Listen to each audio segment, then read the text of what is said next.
أعوذ بالله من الشيطان الرجيم. بسم الله الرحمن الرحيم.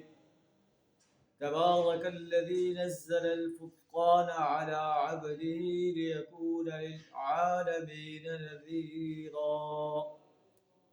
الذي له ملك السماوات والأرض ولم يتخذ ولدا ولم يكن له شريك في الملك وخلق كل شيء فقدره تقديرا. صدق اللہ العظیم.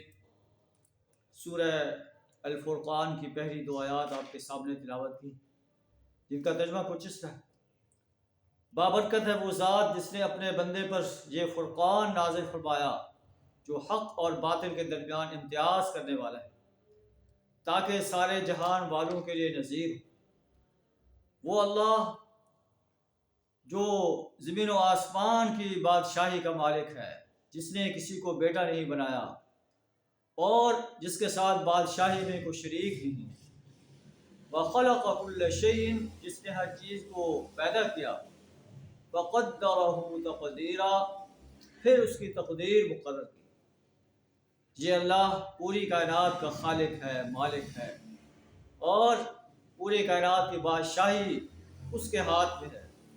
ہر ایک کی تقدیر اس نے مقرر کی ہے، لیکن اس کے باوجود کچھ لوگ ایسے ہیں جو اللہ کو چھوڑ کر اوروں کو معبود بناتے ہیں، اوروں کی پرستش کرتے ہیں، اوروں کی بندگی اختیار کرتے ہیں، اوروں کی اطاعت کرتے ہیں۔ لا یخلقون شیئا، جو کوئی چیز پیدا نہیں کر سکتے بلکہ وہ خود پیدا کیے ہوئے ہیں۔ ولا یملکون لانفسهم ضرا ولا نفعا، نہ اپنی ذات کے لیے نفع نقصان کے مالک ہیں۔ ولا یملکون موتا ولا حیاتا ولا نشورا، نہ موت کے مالک ہیں، نہ زندگی کے مالک ہیں، نہ مرے ہوئے کو پھر اٹھا سکتے ہیں۔ اللہ سبحانہ وتعالی ہمیں اپنی وحدانیت کا صحیح شعور عطا فرمائے۔ اپنے مقابلے میں کسی کی بندگی، کسی کی پرستش کرنے، کسی کی غلامی اور اطاعت کرنے سے، کسی سے دعا مانگنے سے، کسی مردہ انسان سے، کسی نبی سے، کسی ولی سے، کسی بت سے، کسی قبر میں، کسی مزار میں دفن کیے ہوئے نیک انسان کو پکارنے سے، اس سے دعا مانگنے سے اپنی پناہ عطا فرمائے، اس کی بندگی کرنے سے اپنی پناہ عطا فرمائے۔ وآخر دعوانا ان الحمد للہ رب العالمین۔